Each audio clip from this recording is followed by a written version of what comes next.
नमस्कार दोस्तों, मैं आचार्य निम्मी अरोड़ा आप सभी का बहुत बहुत स्वागत करती हूँ अपने YouTube चैनल पर।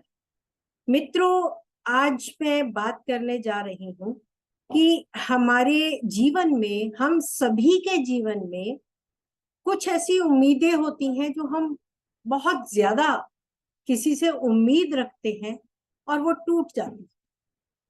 तो हमारी कुंडली में ऐसा कौन सा योग होता है जिसके कारण से हमारी उम्मीदें जो हम किसी से रखते हैं वो टूट जाती हैं, या हमें लगता है हमें छला गया है। बहुत से ऐसे लोग हैं जिन्हें प्यार में सफलता नहीं मिलती, धोखा मिलता है। विवाह से पूर्व ही कई बार प्रेमी जोड़े जो होते हैं वह बिछड़ जाते हैं और एक दूसरे के ऊपर दोषारोपण करते हैं। तो ऐसी कौन सी परिस्थितियां आपकी कुंडली में है जो आपको प्रेम में धोखे का एहसास कराती हैं? क्या केवल प्रेम में धोखा? जीवन में क्या आपको केवल प्रेम में ही धोखा मिला?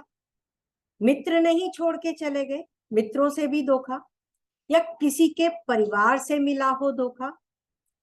तो ऐसे कुंडली में क्या योग है? कौन सी ग्रह, कौन सी राशि है जिसके कारण से हमें पता लगे कि हमें अपने जीवन में कहाँ सावधान रहना, कहाँ हमें धोखा मिल सकता है, या कहाँ से उम्मीद उतनी ही रखें जितनी पूरी हो सकती है। अगर हमें मालूम हो, अगर, क्योंकि जहां उम्मीद होती है वहां हम उसी से उम्मीद रखते हैं जहां हमारा बहुत सारा प्यार होता है, और हम उम्मीद कर भी नहीं सकते कि यहां से हमें धोखा मिलेगा। बिलीव करना मुश्किल हो जाता है। तो इसलिए आज मैं आपके लिए इसी विषय पर चर्चा लेकर आई हूं कि वह कौन सी राशि है, वह कौन सा ग्रह है जो हमें धोखा देता है, किस भाव से संबंधित इच्छा पूर्ण नहीं होगी, कौन सा ग्रह है जो आपकी उम्मीदों को तोड़ के रख देता है। प्यार में धोखा, उम्मीद का पूर्ण ना होना या इच्छा पूर्ति ना होना, वह कौन सी राशि है, कौन सा ग्रह है, कौन सा भाव है जिससे हमें ये पता लगे कि हम कहाँ सावधान रहें। तो मित्रों, सबसे पहले हम जानते हैं धोखा देने वाले ग्रह, राशि और भाव के बारे में। तो धोखा देने वाले ग्रह तीन ही पापी ग्रह हैं, और इन तीनों के साथ यदि शुभ ग्रह भी शामिल हो जाते हैं तो वह भी पापत्व का फल देने लगते हैं। बहुत बार ऐसा होता है कि वो इतने शक्तिशाली नहीं होते कि वो अपनी शुभता दिखा पाए। तो देखिए, केतु जो सबसे बड़ा धोखे का कारक, शनि जो उस धोखे में मिलावट करता है, आंसू दिलाता है, दुख देता है, मंगल ये सबसे इंपॉर्टेंट ग्रह है, क्योंकि मंगल जो आपको कहीं से धोखा दिलाता है तो वह धोखा देने के बाद आपको उससे छुटकारा भी दिलाता है। यानी आपको ऐसे अलग कर देता है, बिल्कुल सेपरेट कर देता है। मंगल और केतु का स्वभाव अगर दोनों मिल जाएं तो यह उस भाव से व्यक्ति को छुटकारा देने जैसा कार्य करते हैं, या बहुत ज्यादा वहां परेशानी देते हैं कि इंसान खुद वहां से दूर हो जाए। यानी आपकी उम्मीदों को तोड़ने में केतु और मंगल बहुत सक्षम है। शनि जो है वो दुख भी देता है, उम्मीद भी तोड़ता है, लेकिन उम्मीद बंधा के भी रखता है। वो धीरे नहीं करते, मंगल झटके से काम करता है, शनि आपको धीरे धीरे धीरे धीरे काटता है। वो एकदम से किसी से अलग नहीं करता, यहाँ तक कि अलग होने के बाद भी आपको हो सकता है उसी व्यक्ति के साथ गुजारना पड़े अपना समय, या आपको उसी व्यक्ति के साथ काम करना पड़े जिससे आपको दुख मिल रहा है, मतलब आपके पास कोई चारा नहीं रहता, आप दुखी हैं, आपको पता है वो धोखा दे रहा है, आपको मालूम है वो आपका सपोर्टिव नहीं है, फिर भी आप वहां काम करते चले जा रहे हैं। यह शनि और केतु का प्रभाव होता है। राशि जो है वह वृश्चिक राशि सबसे ज्यादा इसमें रोल निभाती है। वृश्चिक राशि काल पुरुष की बिच्छू राशि, जिसका डंक व्यक्ति को पीठ के पीछे मारता है। यह कीट राशि जिसका सिंबल डंक मारता है, और पृष्ठोदय राशि यानी पीठ के पीछे छुरा घोंपना, इसकी कैंची, जो डंक की कैंची ऐसा वार करती है जो इंसान को अंदर तक जहर दे दे। तो वृश्चिक राशि जहां भी होती है वह क्या करती है, इसका मैं एक अलग से वीडियो बना के आपको दूंगी, बट अभी हम केतु की बात करते हैं। और भाव की बात अगर करें तो 3, 6, 8 का संबंध या 12वां भाव, 3, 6, 8, 11, 12 भाव का संबंध, त्रिशिला या त्रिक लॉर्ड का संबंध केतु के साथ हो जाए, मंगल के साथ हो जाए, तो उस भाव से संबंधित जो भाव होगा उससे संबंधित कारकत्व की, रिश्तों के कारकत्व की हानि आपको मिलती है। क्योंकि हम उम्मीद तो रिश्तों से ही रखते हैं, हम जिनसे उम्मीद रखते हैं उन्हीं से धोखा मिलता है। तो ये राशियां किस भाव से संबंध बना के कहाँ बैठी हैं, केतु, मंगल, शनि, वृश्चिक राशि और 3, 6, 8 का संबंध। तो हमारा नियम केतु की स्थिति से, जहां केतु हो वहां से संबंधित रिश्तों में खटपट, उम्मीद का टूटना, अलगाव और शरीर के उस हिस्से का भी सदैव के लिए क्षति हो जाना। क्योंकि केतु रिश्तों में ही नहीं, जिस भाव में बैठा हो, अगर वह भाव और भावेश भी पीड़ित हो तो शरीर के उस अंग को भी शरीर से काट के निकालना पड़ता है। ये अवश्य ध्यान रखिए। हालांकि ये होता केवल अपनी दशा में ही है, केतु अपनी महादशा में ही ऐसा कर सकता है, ये नहीं कि कभी भी आ गया आपके बैठा है और आप घबरा जाएं, ऐसा नहीं है। क्योंकि जरूरी नहीं दशा आए, हाँ कष्ट अवश्य हो सकता है, किंतु यदि दशा भी है, पाप ग्रह का गोचर भी है और केतु के ऊपर पाप प्रभाव भी है, और तो वह जिस भाव में बैठा है और जिस राशि में बैठा है उसके भावेश पर भी पाप ग्रह का गोचर हो, तो शरीर का वह अंग जिस भाव को संबंध रखता है वह आपको निकाल के काट के फेंकना पड़ सकता है। यानी कई बार हमने देखा है किडनी फेलियर का मामला हो, नी प्लांट का मामला हो, आपके घुटने जो बदले जाते हैं, या कभी कभी किसी का पैर कट जाता है, पैर का कोई हिस्सा काटना पड़ता है, हाथ का कोई हिस्सा कट जाता है, कान की प्रॉब्लम होती है। तो इन सब में केतु, मंगल, वृश्चिक राशि का बहुत बड़ा हाथ है। केतु मंगल युति वृश्चिक राशि, तो क्षति उस भाव संबंधित रिश्तों के कारकत्व की सबसे अधिक होती है। अब मैं सबसे पहले प्रेम में धोखा जो मिलता है उसके कुछ संबंध बताती हूँ। प्रेम हम देखते हैं 1, 5, 9 के संबंध, बीच में सप्तम भाव हो, क्योंकि प्रेम भाव जो है वह पंचम भाव से उत्पन्न होता है। पंचम और सप्तम का संबंध लगन के साथ आपको प्रेम की अनुभूति देता है, प्रेम के संबंध लव अफेयर्स देता है। लेकिन इसमें उससे पहले मित्रता आती है। प्रेम आपको एकदम से नहीं होता, उससे पहले मित्रता आती है, मित्रता के बाद आपका वो प्रेम में परिवर्तित होता है। तो तीसरा भाव मित्रता का भाव वह जुड़ता है। 11वां भाव मित्रता का भाव वह जुड़ता है। पंचम भाव प्रेम का भाव है।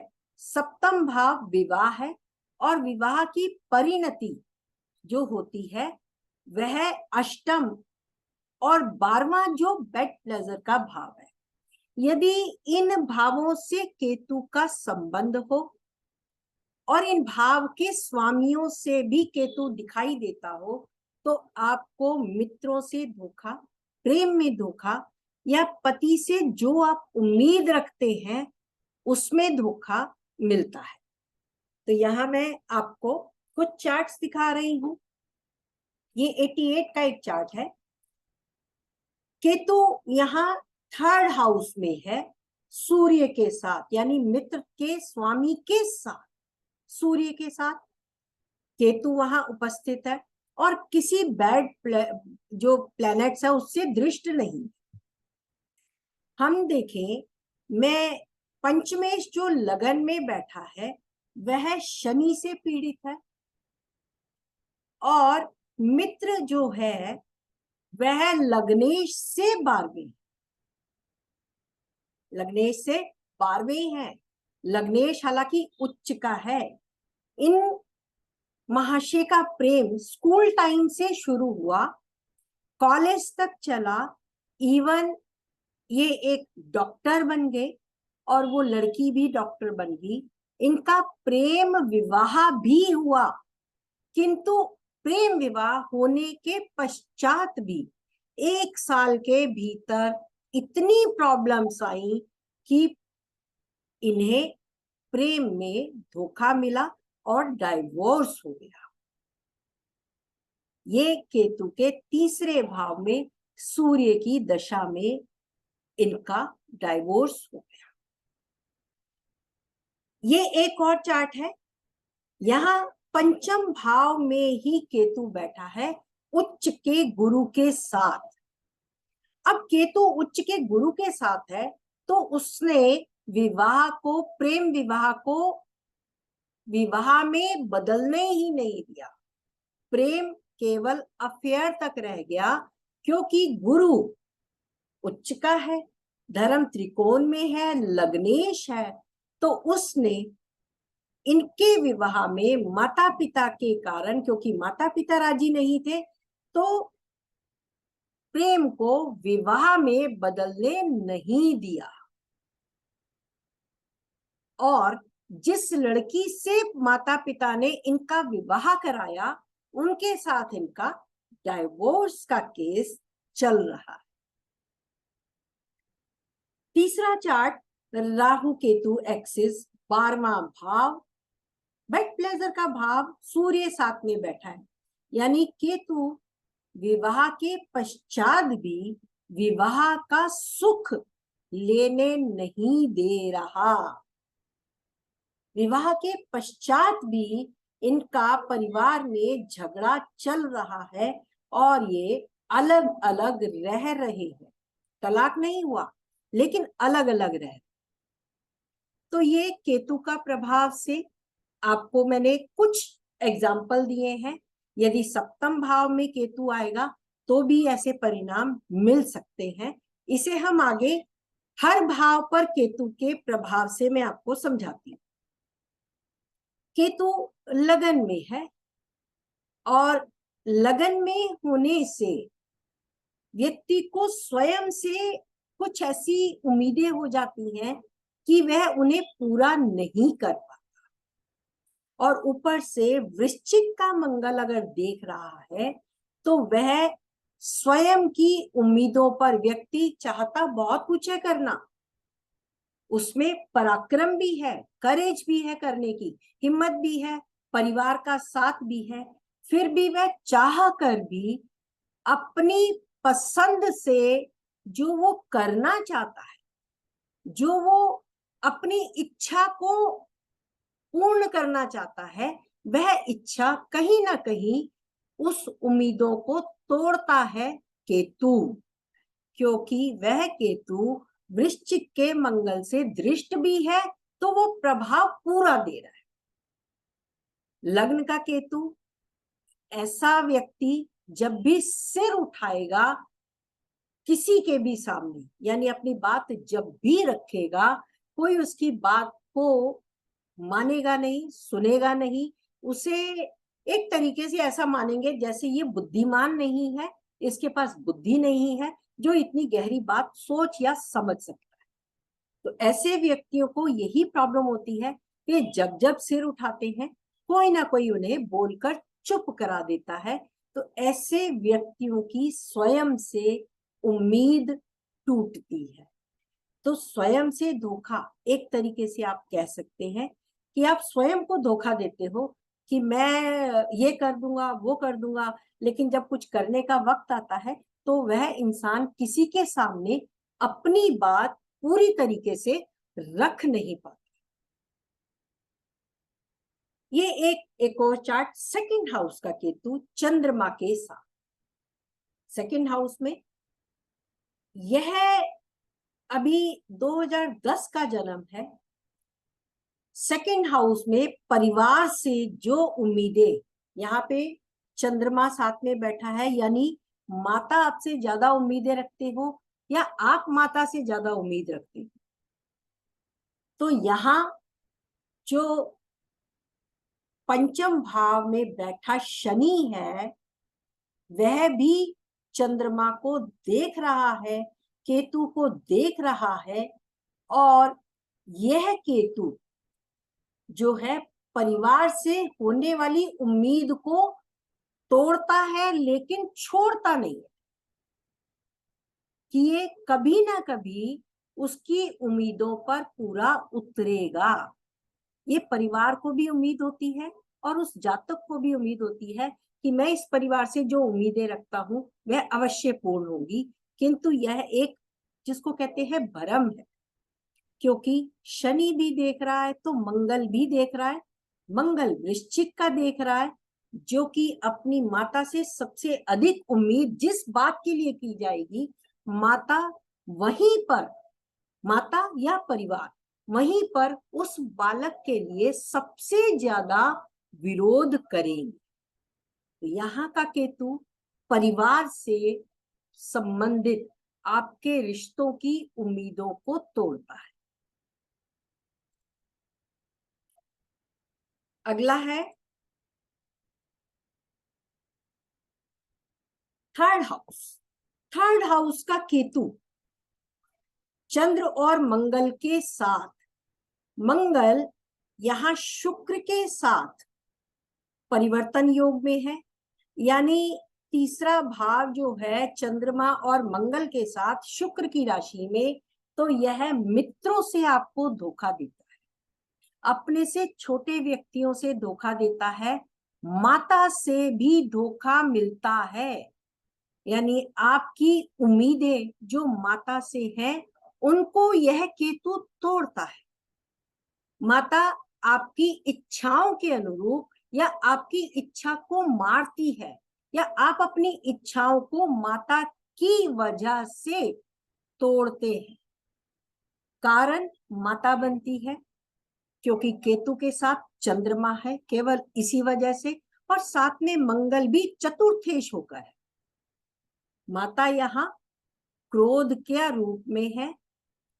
शुक्र की राशि के साथ परिवर्तन से माता में अधिक धन की या सुख की लालसा है जो नहीं मिलता, और चतुर्थ से बाहर होने से केतु आपको अपने जन्म स्थान से भी दूर रखता है या जन्म स्थान पर कष्ट देता है। जब तक कि आप जन्म स्थान से दूर ना हो जाओ, आपकी उम्मीदें वहां टूटती रहेंगी जहां माता का जन्म था या जहां आपका जन्म स्थान, जो माता ने जहां आपको जन्म दिया।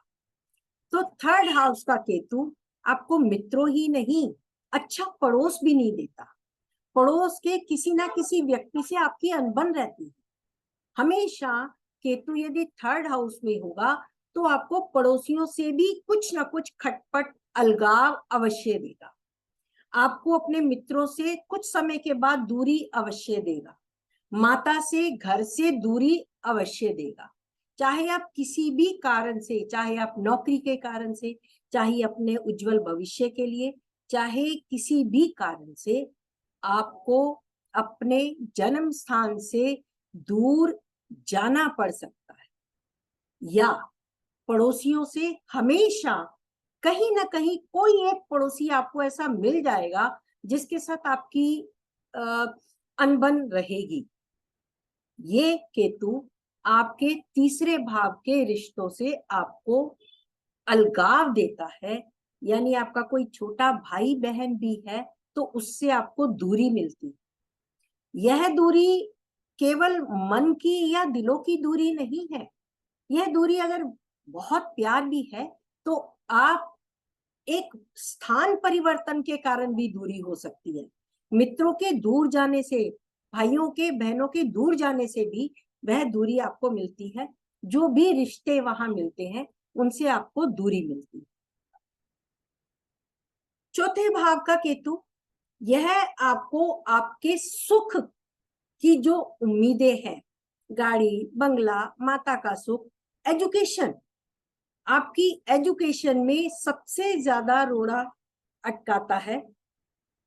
जो चतुर्थ भाव का केतु है वह आपको एजुकेशन में एक ड्रॉप जरूर देता है, कहीं ना कहीं यह आपकी पढ़ाई में बाधा देता है। आप ड्रॉप किसी भी कारण से कर सकते हैं, पारिवारिक कारण हो सकते हैं, धन के कारण हो सकते हैं, या पढ़ाई में आपका ध्यान भटकने का कारण भी हो सकता है। लेकिन चतुर्थ भाव का केतु सबसे ज्यादा आपको पढ़ाई में इफेक्ट करता है। उसके बाद घर के सुख के लिए आपको जो आपकी उम्मीदें हैं माता से, या आपकी जो एक्सपेक्टेशन हायर एजुकेशन के साथ साथ हायर लिविंग स्टेटस है, उनसे भी आपको अलगाव देता है या आपकी उम्मीद तोड़ता है। पंचम भाव का केतु चौथा और पांचवा एजुकेशन को इफेक्ट करता ही है। आपको हायर एजुकेशन मिलने के बाद भी आप उसका इस्तेमाल एक सही जगह नहीं कर पाते हैं। आपकी एजुकेशन बहुत अच्छी है, किंतु जब आप उसे उस एजुकेशन का फायदा लेने जाते हैं तो आपको नहीं मिलता। यह आपकी एजुकेशन के अनुरूप आपको वो स्टेटस नहीं दिलाता जो आपको मिलना है। केतु पंचम का, यह आपको अपनी संतान से भी दूरी देता है। संतान एजुकेशन के कारण, जॉब के कारण या किसी भी कारण से आपसे दूर रहती है। नहीं तो आर्ग्यूमेंट्स रहते हैं संतान के साथ, परेशानियां आती हैं, आप साथ में रहते हैं तो झगड़ा या डिटैचमेंट देता है, और अगर डिटैचमेंट इस प्रकार से नहीं तो उनको दूर ले जाता है। रीजन कोई भी हो, केतु यहाँ बहुत बड़ा कारक है। छठे भाव का केतु आपके कंपटीटर्स को आपके खिलाफ खड़ा कर देता है। आपकी लाइफ में जितने भी कंपटीटर आते हैं, जितने भी रोग रिपु ऋण है, उनके लिए तो ये बहुत अच्छा है। रोग रिपु ऋण है तो उनसे आपको दूरी देगा, आपको दूर रखेगा, कर्जे और रोग से आपको दूर रखेगा। किंतु शत्रु आपको हिडन दे देगा, जो आपको दिखाई नहीं देंगे। छठे भाव में यह नौकरी का भाव है, वह जगह जहां आपके साथ आपसे नीचे काम करने वाले भी होते हैं, आपके साथ काम करने वाले सहयोगी भी होते हैं, और कब वो आपके पीठ पीछे बॉस से आपकी चुगली कर दे, या कब वो आपके काम को, आपकी मेहनत को चुरा के अपने नाम कर ले, या कब वो आपके मेहनत को किसी ना किसी प्रकार से डिस्ट्रॉय कर दे, ये आपको पता भी नहीं लगेगा। कौन आपका मित्र है जो आपके कामकाज में आपके साथ प्रेम दिखाकर आपको धोखा दे रहा है। तो यहाँ आपके जो मित्र होते हैं, जिन्हें आप अपना मित्र मानते हैं सहयोगी रूप में कामकाज की जगह पे, या वह नौकर जो आपके अंडर काम कर रहे होते हैं वहां से भी आपको धोखा मिलता है। ये एक चार्ट जो है, यहाँ मंगल स्वराशि का केतु के साथ है, तो यहाँ और यहाँ केतु जो बैठा है इसका स्वामी चंद्रमा वृश्चिक राशि में बैठा है। जो केतु का स्वामी है वो वृश्चिक राशि में बैठा है, किंतु मंगल से दृष्ट नहीं है, सूर्य बुध के साथ है। ये दो एग्जाम्पल, दोनों ही केतु छठे भाव के, इन दोनों का फर्क आप समझिए। इस व्यक्ति की नौकरी में इन्हें अपने कामकाज में जो इसके बॉस, इसके सहयोगी हमेशा इसे ऐसे परेशान करते रहे कि जब भी इन्होंने कोई प्रोजेक्ट बनाया इनके सहयोगियों ने ही अड़ंगा लगा के उसे खराब कर दिया, और ये जब तब नौकरी छोड़ने के लिए मतलब लालायित रहते थे कि कब मैं नौकरी छोड़ दूं, मुझे वहां से बहुत ह्यूमिलेशन सहना पड़ता है। कारण वृश्चिक का मंगल और केतु। यहां देखिए चंद्रमा है केतु के साथ, तो इन्हें उतना झेलना नहीं पड़ा, क्योंकि चंद्रमा जो 6th लॉर्ड था वह उपचे भाव में चला गया जहां पर वृश्चिक राशि थी। तो ये दूसरे को धोखा देने में सक्षम हो सकते हैं, यानी ये इतने चालाक हो सकते हैं कि दूसरे को पता ना लगे, ये अपने काम कैसे छुपा के करते हैं कि कोई उसे देख ना पाए। यह फर्क चंद्रमा के केतु का स्वामी उपचय भाव में जाने से यह केतु इनके लिए अच्छा हो गया, किंतु यहाँ वृश्चिक राशि का मंगल केतु होने से यह केतु ह्यूमिलेशन और परेशानी देने की वजह बन गया। ऐसे ही और भी कॉम्बिनेशन है। चार्ट्स आप जब मुझे देंगे तो मैं उनको देख के आपको पर्सनल अगर आपको दिखवाना है तो दिखवा सकते हैं। अब आते हैं सप्तम भाव का केतु। सप्तम भाव का केतु यहाँ हालांकि गुरु की राशि का है और मंगल से दृष्ट भी नहीं है, फिर भी इस केतु ने इन्हें अपने पार्टनर से अलगाव दिया। इनका भी डाइवोर्स हो चुका है। और सप्तम भाव का केतु डाइवोर्स ना भी दे तो आपको अपने पार्टनर से जो उम्मीदें होती हैं उनको वह तोड़ता है। यानी या तो आप अलग हो जाओ या आप साथ रहते हुए अपनी उम्मीदों को छोड़ दो, अपनी एक्सपेक्टेशन कम कर दो। तो यह आपके लगन के ऊपर डिपेंड करता है कि आप क्या करेंगे। यहाँ लग्नेश 12वें भाव में चला गया केतु से छठे में, तो इसलिए यहाँ तलाक का संबंध बना, क्योंकि वह लग्नेश मंगल से दृष्ट है। फिर से संबंध आया, पीएसी कनेक्शन।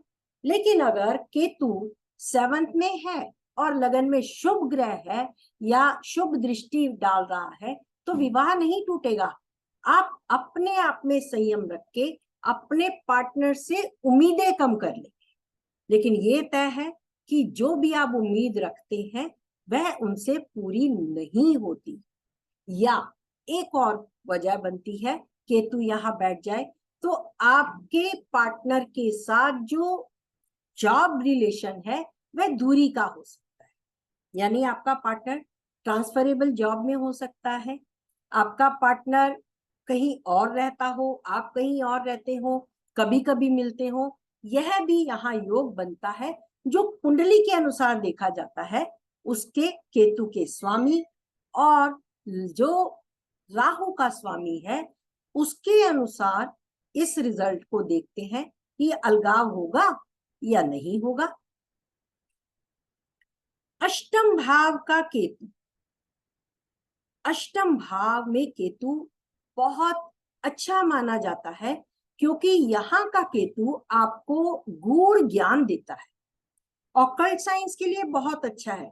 तो यह आपको ऐसा ज्ञान दे जाता है जिसके कारण से आप गहरी बात सोच पाते हो। अलगाव परिवार से करवा देता है, क्योंकि जब आप समाधि के भाव में आ जाएं, साधना के भाव में आ जाएं, तो आप परिवार से कहीं ना कहीं कटने लगते हैं। आपका ज्यादा समय अपने धर्म के लिए कुछ करने के लिए, ज्ञान प्राप्ति के लिए अधिक हो जाता है, तो परिवार से थोड़ा इंसान हटके अलग हो जाता है, तो वो परिवार जो है अलगाव में आ जाता है। साथ ही बच्चों के लिए पंचम से ये चतुर्थ बच्चों का सुख है, तो जब आप साधना में होंगे, धर्म की ओर ज्यादा मुड़ेंगे, तो बच्चों की उम्मीदें टूटती हैं, उनके सुख में परेशानी आती है। क्योंकि कोई भी बच्चा यह नहीं चाहता कि उसकी माँ हमेशा पूजा पाठ में मंदिर में बैठी रहे। वो ये चाहते हैं हमारी माता हमारे लिए कुछ, हमारे सुख के लिए कुछ करे। तो कहीं ना कहीं यहाँ पे बच्चों के सुख के लिए, और अगर यहाँ वृश्चिक राशि हो, मेरे पास अभी चार्ट्स नहीं है, मैं आपको, लेकिन अगर किसी के पास चार्ट्स हो तो मैं आपको बताऊं कि वृश्चिक राशि हो, पाप प्रभाव हो, केतु यहाँ पर हो, मंगल भी हो साथ में, तो ऐसी माता के गर्भ में क्या है वो समझ नहीं पा सकते। यानी वो अपने पेट में बहुत कुछ छिपाए रखती है, और संतान के बारे में भी केवल वही जान सकती है कि वह संतान किसकी है। ये अन्य योगों पर निर्भर करता है, जो कि आप देखेंगे कुछ ऐसे जो होते हैं जो गलत कार्यों में लिप्त रहते हैं। तो स्त्री के चार्ट में यदि ऐसा दिखे, मंगल शुक्र का संबंध अष्टम भाव में, शुक्र पीड़ित हो, लग्नेश पीड़ित हो, सप्तम पीड़ित हो, और यहाँ मंगल केतु की राशि हो, तो ऐसी माता के गर्भ में संतान किसकी है यह बताना बहुत मुश्किल है। अगला केतु 9th हाउस में, नवम भाव का केतु वृश्चिक राशि के साथ आपको अपने पिता से जो उम्मीदें होती हैं कि पिता ऐसा होना चाहिए, उस उम्मीदों पर यह खरा नहीं उतरने देता। पिता से बहुत कष्ट मिलता है। ये ऐसी संतान है जिन्हें जीवन भर पिता से प्यार की कमी महसूस हुई। पिता साथ रहे, किंतु उनके गुस्से के कारण वह पिता से अपने मन की बात कह भी नहीं पाए। यानी पिता के सामने ये हमेशा डरते और कांपते रहे। वृश्चिक राशि यानी पिता का स्वभाव कब चेंज हो गया, और धर्म के प्रति ऐसे लोगों की क्या भावना रहती है उन्हें भी आप समझ नहीं पाते। कब ये धर्म में कुछ किसी और धर्म को अपना के उसके अनुयायी बन जाए, कब ये धर्म के प्रति अपना विचार बदल के धर्म की परिभाषा बदल ले, ये कहना कठिन है। यानी इनके लिए धर्म की परिभाषा क्या है उसे समझना थोड़ा कठिन है। यह धर्म को परिवर्तित भी कर सकता है यदि राहु पर भी पीड़क हो, क्योंकि राहु और केतु ऑर्थोडॉक्स प्लेनेट है, यह धर्म में परिवर्तन भी देते हैं। अगर यहीं पे देखें केतु सप्तम भाव में, तो यह आपको ऑर्थोडॉक्स फैमिली से विवाह भी दे सकता है, धर्म परिवर्तन करवाता है। नेक्स्ट चार्ट, अगर दशम भाव में केतु हो, दशम भाव आपके कर्म का भाव है। कर्म में आपको यदि शुभ प्लैनेट मिलते हैं, जैसे यहाँ पे चंद्रमा है और केतु का स्वामी गुरु उच्च के शुक्र के साथ स्वराशि का है जो लग्नेश होकर है, तो ऐसे व्यक्ति ऊंचाई तो बहुत पाते हैं, किंतु अपने ऊंचाई पे पहुंचने के बाद अपने ही बॉस से या बड़े लोगों के धोखे के शिकार हो जाते हैं। इनके बॉस ही इनके अगेंस्ट हो जाते हैं या इनकी पीठ पीछे वार करते हैं।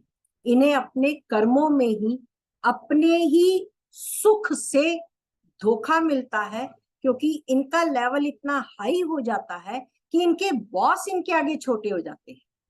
लेकिन अगर वृश्चिक राशि हो, फिर से अगर वृश्चिक राशि हो, मंगल केतु दशम में हो, तो ऐसा व्यक्ति क्या करता है, कैसे कमाता है, कार्य को सीक्रेसी रखता है, किसी को बताता नहीं, छिपा कर रखता है, अपने प्रोजेक्ट, अपने काम से संबंधित सभी बातों को वह छिपा कर, यानी सबकी उम्मीदों को तोड़ते हुए, और अंत में केतु उसकी उम्मीद तोड़ता है।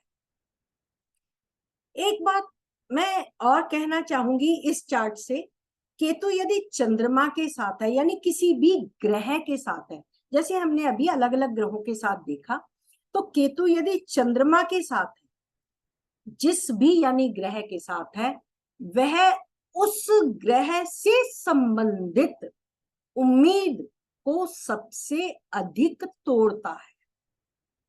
चंद्रमा के साथ होने से ऐसा व्यक्ति माता से सबसे अधिक उम्मीद रखेगा कि वह मेरी बात समझेगी, वह मेरी बात मानेगी, और उस उम्मीद को रख के यदि वह कोई निर्णय लेता है तो माता उसके निर्णय के विपरीत उसकी उम्मीदों को तोड़ेगी। यदि गुरु के साथ केतु है तो गुरु से आपको अपने गुरु से या अपने ईश्वर से शिकायत हो सकती है, वह निर्णय आपके विपरीत जा सकता है। जैसा कि हमने अभी थोड़ी देर पहले एक कुंडली में देखा था कि गुरु और केतु यहाँ पे एक साथ है, तो यहाँ गुरु कौन है? पिता के कारक के रूप में होता है गुरु। हम काल पुरुष में देखें तो पिता से जो उम्मीदें होती हैं वह उम्मीद व्यक्ति की टूटती है यदि गुरु और केतु साथ में है। मंगल केतु है, भाइयों से उम्मीद तोड़ता है। बुध केतु है, रिलेशंस में आपको उम्मीदें टूटती हैं। सूर्य केतु है, पिता या सरकारी कार्यों से आपकी उम्मीदें जो बंधी होती हैं उन्हें यह तोड़ता है। और शनि है तो आपको नौकरों से धोखा मिलता है। शुक्र पार्टनर से धोखा देता है, क्योंकि काल पुरुष कुंडली का शुक्र आपके पार्टनर, आपके वैवाहिक सुख उसको दर्शाता है, तो यह आपको पार्टनर से या आपके वैवाहिक सुख में आपको धोखा देता है। 11वें भाव का केतु आपके बड़े भाई बहन, आपकी जो भी लाभ है, जो आप लाभ सोचते हैं आपको बहुत अधिक मिलेगा, उनसे आपको धोखा देता है, या आपकी लंबी दूरी की यात्रा में आपको कहीं ना कहीं धोखा मिलता है। 12वां भाव मोक्ष का भाव है। मोक्ष भाव आपको केतु वहां अच्छे रिजल्ट तो देता है कि किंतु विदेश में या आपको किसी ऐसे कामों में धोखा मिलता है जो आप घर से बाहर जाकर करते हैं। और यह केतु यदि आपके डॉक्टरी पेशे में है तो सबसे अच्छा है, क्योंकि केतु काटता है, और एक डॉक्टर जब सर्जरी करता है, शरीर के अंग को काटता है, तो यह केतु आपके लिए अच्छा हो जाता है। तो 8वें और 12वें का केतु मोक्ष का कारक मोक्ष भाव में अच्छे रिजल्ट तो देता है, फिर भी जिसके स्वामी के साथ, जिस ग्रह के साथ बैठा हो, उस ग्रह से संबंधित कारकत्व में आपको जहां सबसे अधिक उम्मीद होगी वहां ये उम्मीद आपकी तोड़ेगा। तो मित्रों, ये थी आज केतु के साथ हमारी यात्रा। अब एक सूचना, हम उससे पहले केतु को खुश कैसे करें।